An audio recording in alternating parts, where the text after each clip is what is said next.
कभी कभी सबसे बड़ा रहस्य वह नहीं होता जिसे संसार छिपाता है, बल्कि वह होता है जिसे मनुष्य स्वयं देखने से डरता है। हजारों वर्षों से एक प्रश्न बार बार उठता रहा है कि क्या शिव इस पृथ्वी के थे या किसी दूसरे लोक से आए थे। बहुत से लोग इस प्रश्न का उत्तर आकाश में खोजते रहे, किसी दूर चमकते तारे में खोजते रहे, किसी अदृश्य ग्रह में खोजते रहे, लेकिन जिन लोगों ने अपने भीतर उतरने का साहस किया, उन्होंने पाया कि यह प्रश्न जितना बाहर दिखाई देता है, उससे कहीं अधिक भीतर उतरने का निमंत्रण है। जब कोई बालक पहली बार आकाश की ओर देखता है तो उसे लगता है कि सितारे बहुत दूर हैं, पर जब कोई साधक आंखें बंद करता है तब उसे अनुभव होता है कि सबसे दूर दिखाई देने वाला आकाश भी उसके भीतर की नीरवता से अधिक विशाल नहीं है। यही कारण है कि प्राचीन ऋषियों ने बार बार कहा कि ब्रह्मांड बाहर जितना फैला हुआ है उतना ही भीतर भी विद्यमान है। शिव की कथा वहीं से प्रारंभ होती है जहां मनुष्य का सामान्य ज्ञान समाप्त हो जाता है। पुराणों में वर्णन आता है कि कैलाश केवल हिम का पर्वत नहीं बल्कि देवों का निवास है।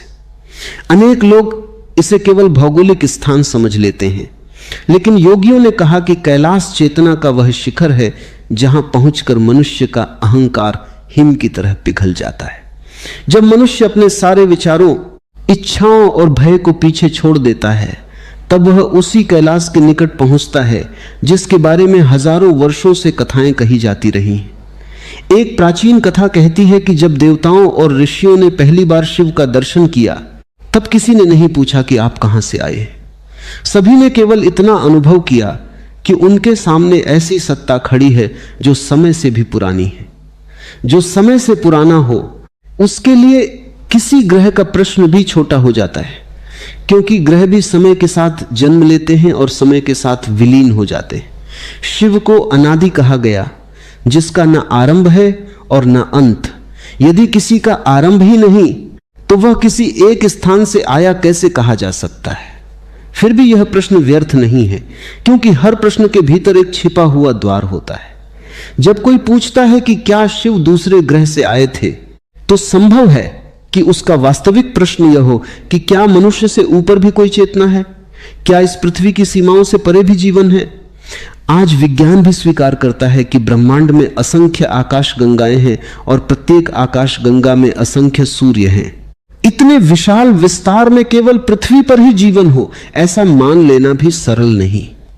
किंतु विज्ञान जहां दूरबीन से खोजता है, वहीं ध्यान भीतर की आंख खोलता है।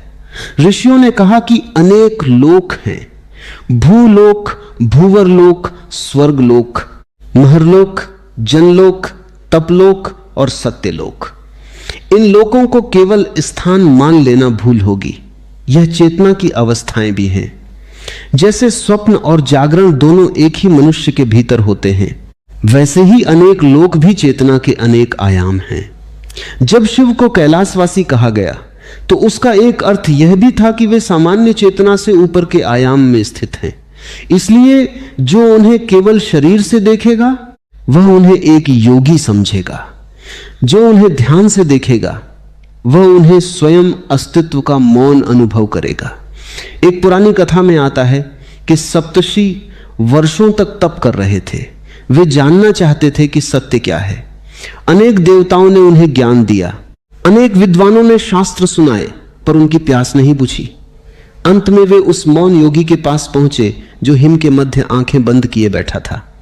दिन बीत गए, वर्ष बीत गए, वह मौन ही रहा। जब ऋषियों का धैर्य पूर्ण हुआ तभी उसकी आंखें खुली। कोई उपदेश नहीं हुआ, कोई शब्द नहीं बोला गया, केवल मौन की उपस्थिति में उनके भीतर का अंधकार टूटने लगा। तब उन्होंने समझा कि सत्य शब्दों से नहीं मिलता। यदि शिव किसी दूसरे ग्रह से आए भी हो तो उनका सबसे बड़ा उपहार कोई तकनीक नहीं, कोई अद्भुत शक्ति नहीं, बल्कि मौन है। क्योंकि जहां मौन जन्म लेता है वहीं वास्तविक ज्ञान प्रकट होता है।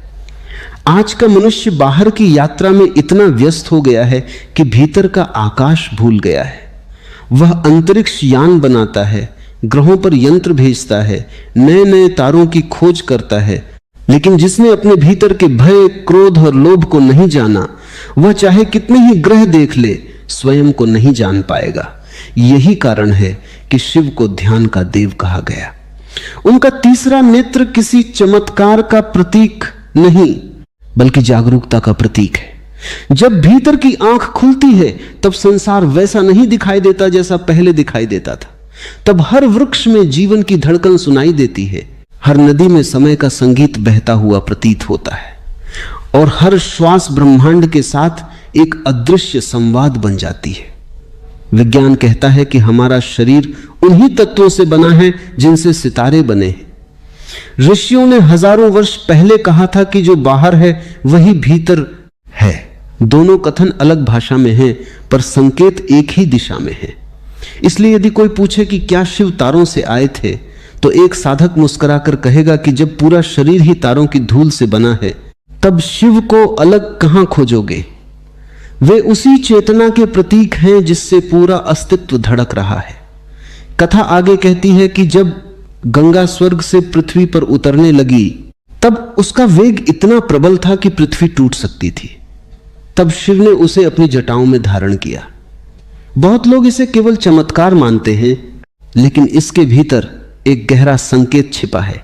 गंगा ज्ञान की धारा है और जटाएं स्थिर ध्यान का प्रतीक।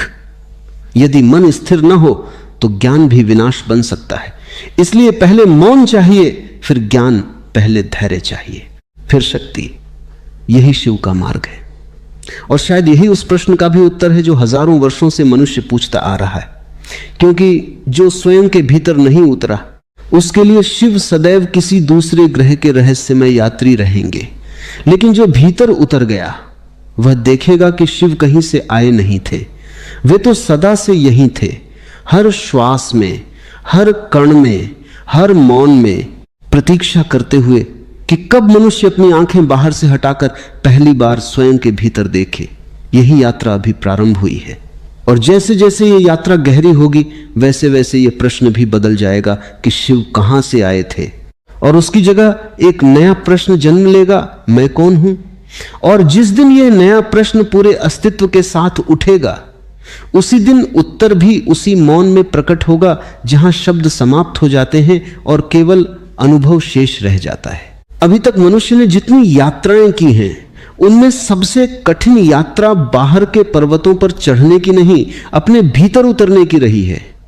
बाहर का आकाश चाहे कितना भी विशाल दिखाई दे, उसके विस्तार की भी एक सीमा है, पर भीतर का आकाश सीमा से परे है।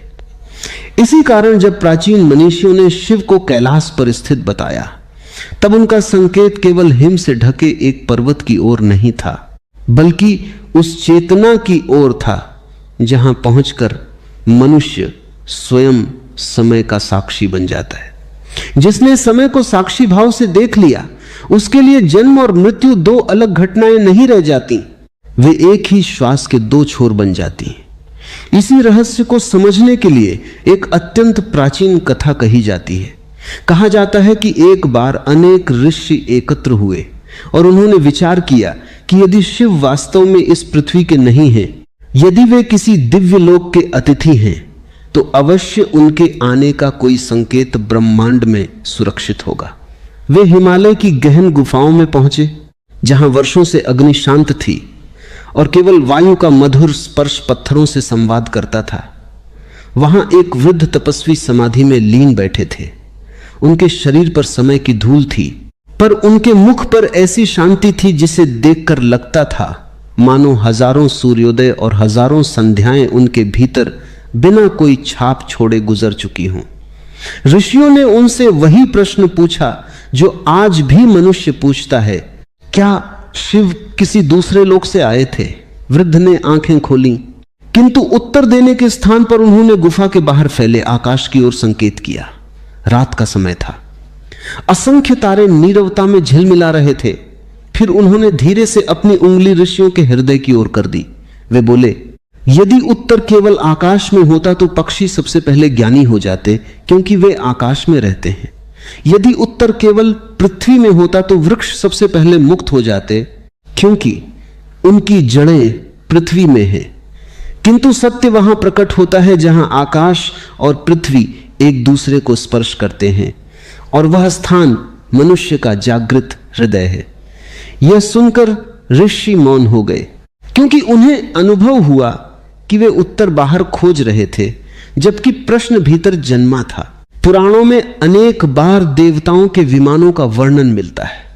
कुछ लोग उन्हें आकाश में उड़ने वाले यंत्र मानते हैं, कुछ उन्हें प्रतीक कहते हैं, पर यदि ध्यान से देखा जाए तो दोनों में विरोध नहीं है। मनुष्य जब भी अपनी सीमाओं से ऊपर उठता है, वह एक नए लोक में प्रवेश करता है। आज विज्ञान धातु और अग्नि के सहारे अंतरिक्ष तक पहुंचता है। उस समय साधक प्राण और ध्यान के सहारे चेतना के उन स्तरों तक पहुंचने का प्रयत्न करते थे जिन्हें उन्होंने लोक कहा। इसलिए जब किसी ऋषि ने देवलोक का अनुभव लिखा तो वह केवल भौतिक यात्रा का वर्णन नहीं था, वह चेतना की यात्रा का भी संकेत था। शिव उन्हीं लोकों के स्वामी कहे गए जहां भय समाप्त हो जाता है। भय समाप्त होते ही मनुष्य पहली बार स्वतंत्र होता है। यही कारण है कि शिव के गले में सर्प है। सर्प उस जीवन शक्ति का प्रतीक है जिससे सामान्य मनुष्य डरता है, किंतु जागृत पुरुष उसे अपने गले का आभूषण बना लेता है। जिसका भय समाप्त हो गया, उसके लिए मृत्यु भी एक परिवर्तन मात्र रह जाती है। विज्ञान कहता है कि ब्रह्मांड में असंख्य ग्रह ऐसे हो सकते हैं जहां जीवन की संभावना हो। ऋषियों ने कहा कि अस्तित्व अनंत है और जीवन भी अनंत रूपों में प्रकट होता है। दोनों कथनों के बीच विरोध कम और दृष्टि का अंतर अधिक है। विज्ञान उपकरणों से खोजता है, साधना अनुभव से। यदि किसी दूर ग्रह पर कोई सभ्यता हो भी तो वह तब तक हमारे लिए केवल कल्पना है जब तक अनुभव न हो। इसी प्रकार यदि किसी साधक को समाधि में दिव्य लोकों का अनुभव हो तो वह उसके लिए सत्य है, किंतु दूसरों के लिए प्रेरणा भर है। इसलिए बुद्धिमानी इसी में है कि न किसी संभावना को तुरंत स्वीकार किया जाए और न बिना समझे अस्वीकार। शिव का मार्ग सदा अनुभव का मार्ग रहा है। उन्होंने किसी अंधविश्वास की शिक्षा नहीं दी, बल्कि स्वयं देखने का साहस जगाया। एक और कथा कही जाती है। एक बार नारद ने ब्रह्मांड की यात्रा करते हुए अनेक लोकों का दर्शन किया। उन्होंने ऐसे प्रदेश देखे जहां प्रकाश बिना सूर्य के था, ऐसे वन देखे जहां वृक्षों से स्वर निकलते थे, ऐसी नदियां देखी जिनका जल पीने से स्मृति जाग उठती थी। वे अत्यंत उत्साहित होकर शिव के पास पहुंचे और बोले, मैंने अनगिनत अद्भुत लोक देख लिए। शिव मुस्कुराए और बोले, क्या स्वयं को भी देख लिया? नारद मौन हो गए। उसी क्षण उन्हें समझ में आया कि बाहर का प्रत्येक लोक केवल भीतर की यात्रा का प्रतिबिंब है। यदि देखने वाला अज्ञानी है तो स्वर्ग भी उसे नया मनोरंजन लगेगा। यदि देखने वाला जागृत है तो मिट्टी का कण भी उसे ब्रह्मांड का रहस्य बता देगा। जब आधुनिक वैज्ञानिक मस्तिष्क का अध्ययन करते हैं तो वे पाते हैं कि मनुष्य की अनुभूति उसके भीतर ही निर्मित होती है। आंख केवल प्रकाश ग्रहण करती है, वास्तविक चित्र मस्तिष्क बनाता है। कान केवल कंपन ग्रहण करते हैं, वास्तविक संगीत भीतर जन्म लेता है।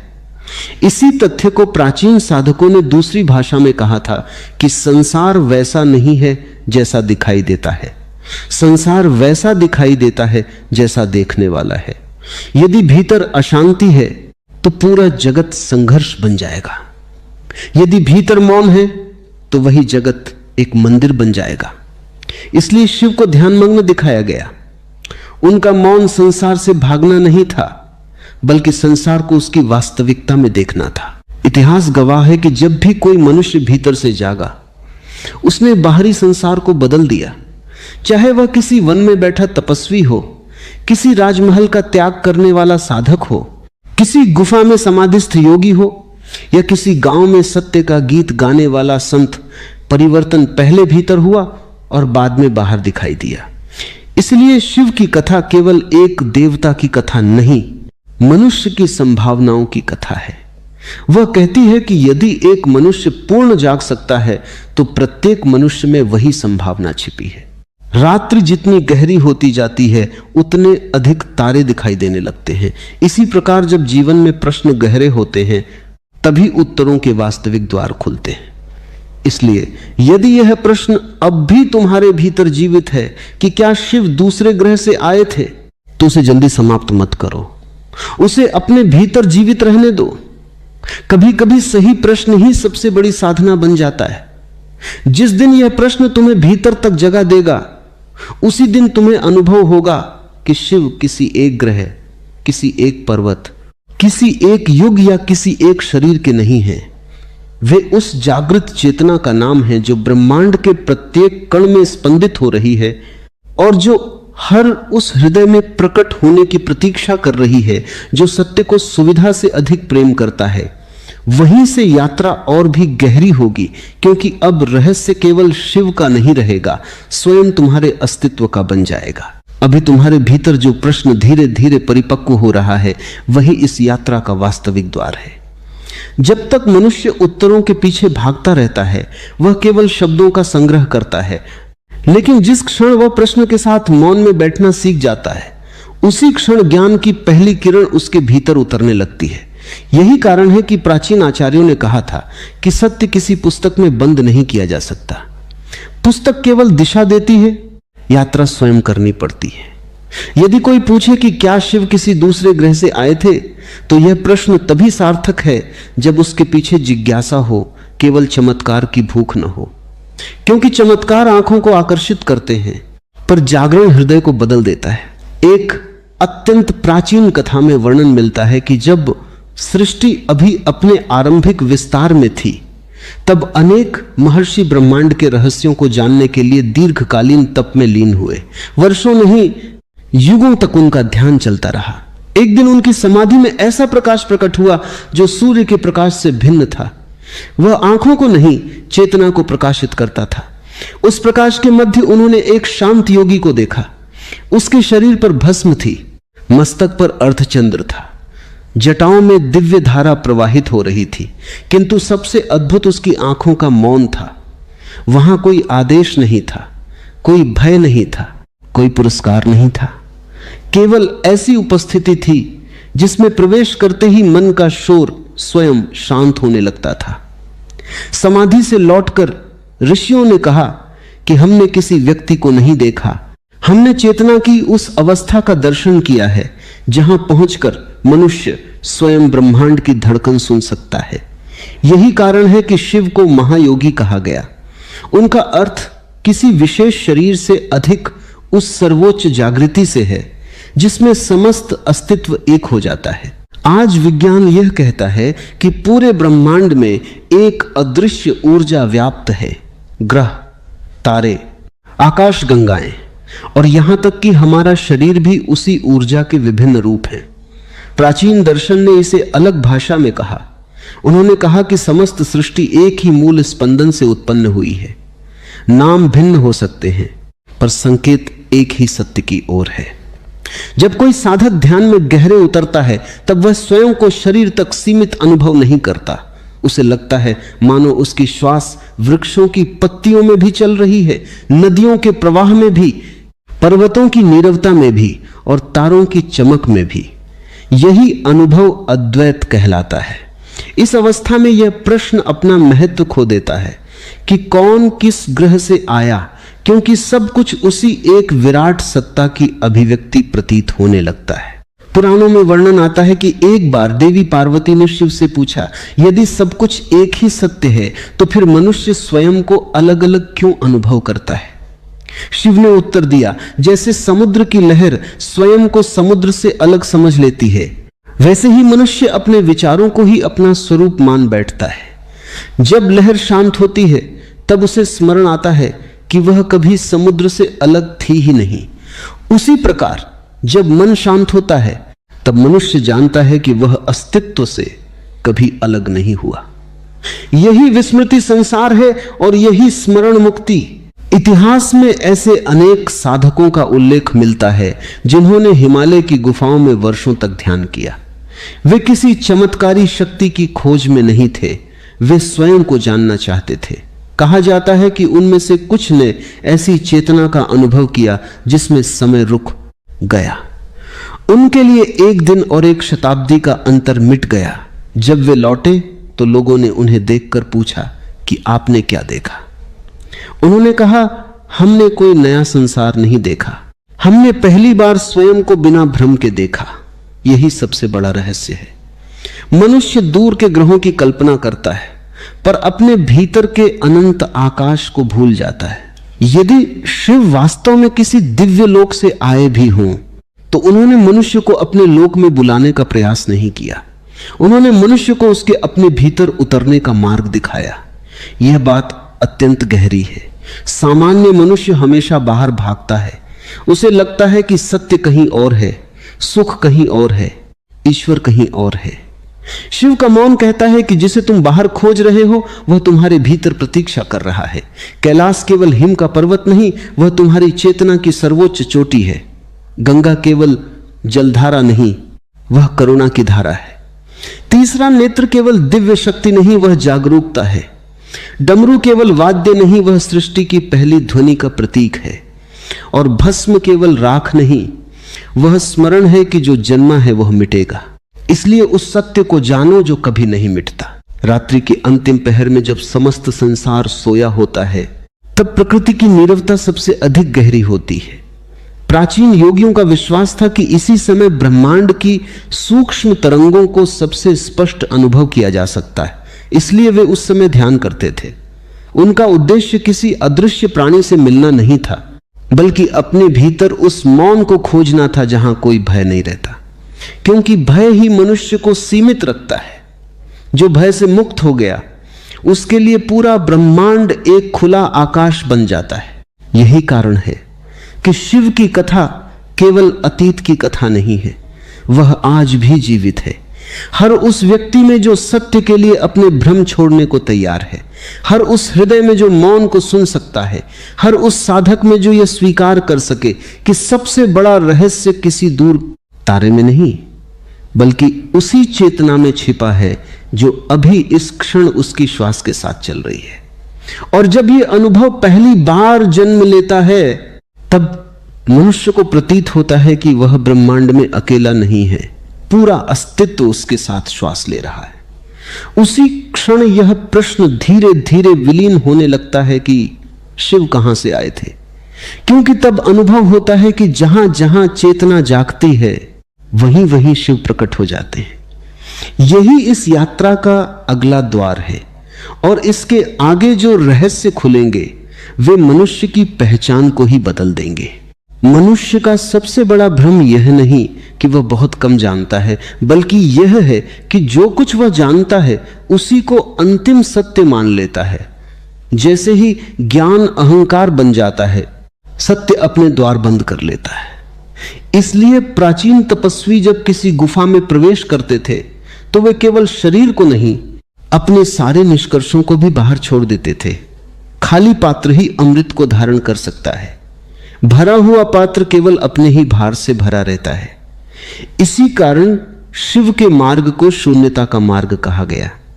शून्यता का अर्थ रिक्त होना नहीं, बल्कि उस सीमित पहचान से मुक्त होना है जिसे मनुष्य जीवन भर अपना वास्तविक स्वरूप समझता रहता है। कहा जाता है कि हिमालय की एक निर्जन कंदरा में एक वृद्ध योगी ने अपने शिष्य से कहा, यदि तुम सचमुच शिव को खोजना चाहते हो तो पहले यह बताओ कि तुम उन्हें किस रूप में खोज रहे हो। यदि तुम किसी चमत्कारी पुरुष को खोज रहे हो तो तुम्हें केवल कल्पनाएं मिलेंगी। यदि तुम किसी देवता की मूर्ति खोज रहे हो तो तुम्हें पत्थर मिलेंगे। यदि तुम किसी दूसरे लोक से आए हुए यात्री को खोज रहे हो तो तुम्हारा मन नई नई कथाएं गढ़ता रहेगा। पर यदि तुम उस मौन को खोज रहे हो जो जन्म से पहले भी था और मृत्यु के बाद भी रहेगा, तब तुम्हारी यात्रा सही दिशा में है। शिष्य ने पूछा, क्या वही मौन शिव है? योगी मुस्कुराए और बोले, जब यह प्रश्न भी समाप्त हो जाएगा तब जो शेष रहेगा वही शिव है। पुराणों में अनेक लोकों का वर्णन मिलता है। इन कथाओं को केवल भौतिक यात्रा मान लेना उनके गहरे संकेत को खो देना है। ऋषियों ने लोकों का वर्णन उतनी ही सहजता से किया जितनी सहजता से उन्होंने मन की अवस्थाओं का किया। जब मन क्रोध से भर जाता है वह एक लोक में होता है, जब प्रेम से भरता है वह दूसरे लोक में प्रवेश करता है, जब ध्यान में पूरी तरह शांत हो जाता है तब वह उस लोक का स्पर्श करता है जहां द्वैत समाप्त हो जाता है। इसलिए कहा गया कि देवताओं का निवास आकाश में नहीं, निर्मल चेतना में है। आज विज्ञान भी स्वीकार करता है कि ब्रह्मांड का अधिकांश भाग ऐसा है जिसे हम प्रत्यक्ष नहीं देख सकते। दिखाई देने वाला पदार्थ बहुत थोड़ा है, शेष अदृश्य है। फिर भी उसी के कारण आकाश गंगाएं संतुलित हैं। आध्यात्मिक दृष्टि भी यही संकेत देती है कि जीवन का सबसे महत्वपूर्ण भाग आंखों से दिखाई नहीं देता। प्रेम दिखाई नहीं देता पर जीवन को बदल देता है। करुणा दिखाई नहीं देती पर हिंसा को पिघला देती है। मौन दिखाई नहीं देता पर भीतर का तूफान शांत कर देता है। चेतना दिखाई नहीं देती पर उसी के कारण अनुभव संभव होता है। इसीलिए जो केवल दिखाई देने वाले पर विश्वास करता है वह जीवन के सबसे बड़े आयामों से अनजान रह जाता है। एक प्राचीन कथा में वर्णन मिलता है कि एक राजा ने संकल्प लिया कि वह शिव का प्रत्यक्ष दर्शन करेगा। उसने विशाल मंदिर बनवाए, असंख्य यज्ञ किए, दुर्लभ रत्न अर्पित किए, पर उसे वह अनुभव नहीं मिला जिसकी उसे प्रतीक्षा थी। अंत में वह सब कुछ छोड़कर एक साधारण सन्यासी के पास पहुंचा। सन्यासी ने उसे कोई मंत्र नहीं दिया, केवल इतना कहा कि आज की रात किसी वृक्ष के नीचे बैठो और अपने प्रत्येक विचार को आते जाते देखो, पर किसी के पीछे मत जाना। राजा ने वैसा ही किया। प्रारंभ में मन में असंख्य स्मृतियां आईं, इच्छाएं आईं, भय आए, विजय और पराजय की छवियां आईं। धीरे धीरे सब शांत होने लगा। भोर के पहले पहर जब पहली किरण पर्वतों को छू रही थी तब उसे अनुभव हुआ कि देखने वाला तो सदा से शांत था, केवल विचारों का बादल उसे ढके हुए था। वह लौटकर सन्यासी के चरणों में गिर पड़ा। सन्यासी ने कहा, जिसे तुम बाहर खोज रहे थे वह तुम्हारे देखने की क्षमता में ही छिपा था। इसीलिए शिव का तीसरा नेत्र केवल एक पौराणिक प्रतीक नहीं बल्कि जागरूकता का संकेत है। जब भीतर की दृष्टि खुलती है तब संसार बदलता नहीं, देखने वाला बदल जाता है। वही नदी अब केवल जल नहीं रहती, वह प्रवाह का उपदेश बन जाती है। वही पर्वत स्थिरता का प्रतीक बन जाता है। वही आकाश अनंत की अनुभूति करा देता है। और वही श्वास जिसे मनुष्य जीवन भर साधारण समझता रहा, अस्तित्व का सबसे निकटतम रहस्य बन जाती है। यदि कोई अब भी पूछे कि क्या शिव दूसरे ग्रह से आए थे, तो संभव है यह प्रश्न अंततः एक और गहरे प्रश्न में बदल जाए। क्या चेतना स्वयं किसी स्थान की बंधी हुई है? क्या अनंत को किसी दिशा में बांधा जा सकता है? क्या उस सत्ता को जिसे अनादि और अनंत कहा गया किसी ग्रह या किसी युग की सीमा में रखा जा सकता है? शायद यही कारण है कि ऋषियों ने उत्तर देने से अधिक संकेत दिए, क्योंकि संकेत यात्रा आरंभ कराते हैं जबकि निश्चित उत्तर अक्सर यात्रा को समाप्त कर देते हैं। अब यात्रा उस बिंदु के निकट पहुंच रही है जहां प्रश्न और उत्तर दोनों धीरे धीरे मौन में विलीन होने लगेंगे। अंतिम भाग में यह रहस्य और अधिक गहराई से खुलेगा कि कैलाश वास्तव में कहां है, शिव का वास्तविक निवास क्या है, और मनुष्य अपने भीतर उस चेतना का अनुभव कैसे कर सकता है जिसे युगों से महादेव का स्वरूप कहा जाता रहा है। मनुष्य का जीवन एक ऐसी नदी की तरह है जो अपने उद्गम को भूलकर केवल समुद्र तक पहुंचने की जल्दी में बहती रहती है। वह निरंतर दौड़ता है, प्राप्त करता है, खोता है, बनाता है, मिटाता है, पर एक क्षण ठहरकर यह नहीं पूछता कि वह कौन है जो यह सब देख रहा है। इसी विस्मृति से संसार जन्म लेता है और इसी स्मरण से मुक्ति। इसलिए प्राचीन ऋषियों ने कहा कि सत्य किसी दूर देश, किसी विशेष पर्वत या किसी रहस्यमय लोक में छिपा हुआ खजाना नहीं। सत्य वही है जो अभी इस क्षण तुम्हारी प्रत्येक श्वास में उपस्थित है, पर तुम्हारा मन इतना व्यस्त है कि उसे पहचान नहीं पाता। यही कारण है कि शिव की संपूर्ण परंपरा बाहरी चमत्कारों से अधिक भीतरी जागरण पर बल देती है। कैलाश केवल हिमालय की ऊंचाई नहीं, वह चेतना की ऊंचाई है। गंगा केवल एक नदी नहीं, भीतर उतरती करुणा की धारा है। तीसरा नेत्र कोई अलौकिक शक्ति नहीं, बल्कि वह दृष्टि है जो भ्रम के पार देखती है। डमरू केवल वाद्य नहीं, सृष्टि की लय का प्रतीक है। त्रिशूल केवल अस्त्र नहीं, मन, बुद्धि और अहंकार पर जागरूकता की विजय का संकेत है। और भस्म केवल राख नहीं, यह स्मरण है कि जो कुछ दिखाई देता है वह परिवर्तनशील है, इसलिए उस अपरिवर्तनशील सत्य को पहचानो जो सबके पीछे मौन खड़ा है। एक अत्यंत प्राचीन कथा कही जाती है कि एक वृद्ध साधक अपने जीवन के अंतिम दिनों में कैलाश की यात्रा पर निकला। लोग उससे पूछते, इतनी वृद्धावस्था में यह कठिन यात्रा क्यों? वह मुस्कुराकर कहता, मैं कैलाश देखने नहीं जा रहा, मैं यह देखने जा रहा हूं कि मेरे भीतर कितना शोर अभी भी शेष है। महीनों की यात्रा के बाद जब वह पर्वत के निकट पहुंचा तो बर्फ से ढकी चोटियों को देखकर उसकी आंखों से आंसू बह निकले। उसने आंखें बंद की और पहली बार अनुभव किया कि बाहर का कैलाश उतना विशाल नहीं जितना उसके भीतर का मौन। उसी क्षण उसने यात्रा रोक दी।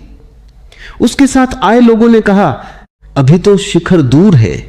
साधक बोला, जिस शिखर को पाने आया था वह भीतर प्रकट हो चुका है, अब बाहर चढ़ने की आवश्यकता नहीं रही।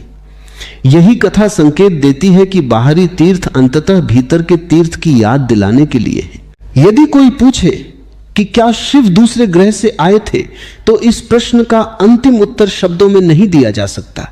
पुराण अनेक दिव्य लोकों का वर्णन करते हैं, विज्ञान अनंत ब्रह्मांड की संभावना बताता है, इतिहास अनेक अद्भुत परंपराओं का साक्षी है। किंतु इन सब के बीच सबसे बड़ा रहस्य यह है कि मनुष्य स्वयं अपने भीतर के ब्रह्मांड से अपरिचित है। संभव है ब्रह्मांड में असंख्य लोक हों, संभव है जीवन अनेक रूपों में विद्यमान हो, पर शिव का वास्तविक संदेश किसी बाहरी लोक की जिज्ञासा से पहले अपने भीतर के लोक को जानने का है। क्योंकि जिसने स्वयं को नहीं जाना उसके लिए पूरा ब्रह्मांड भी एक अनसुलझी पहेली रहेगा। जब मन पूरी तरह शांत हो जाता है तब प्रश्न बदल जाते हैं।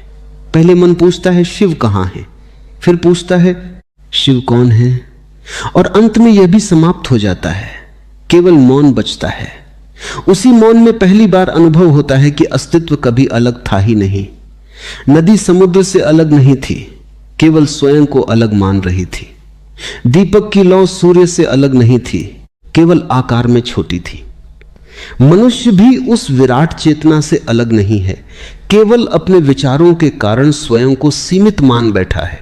इसीलिए प्राचीन मनुष्यों ने बार बार कहा कि जागो, किसी मत के लिए नहीं, किसी विवाद के लिए नहीं, किसी सिद्धांत को सिद्ध करने के लिए नहीं, बल्कि इसलिए कि सोया हुआ मन सत्य को पहचान नहीं सकता। जागृत मन को प्रमाण की आवश्यकता नहीं रहती, उसका अनुभव ही उसका प्रमाण बन जाता है। तब पर्वत केवल पत्थर नहीं रहते, वे धैर्य बन जाते हैं। आकाश केवल रिक्तता नहीं रहता, वह अनंत का अनुभव बन जाता है।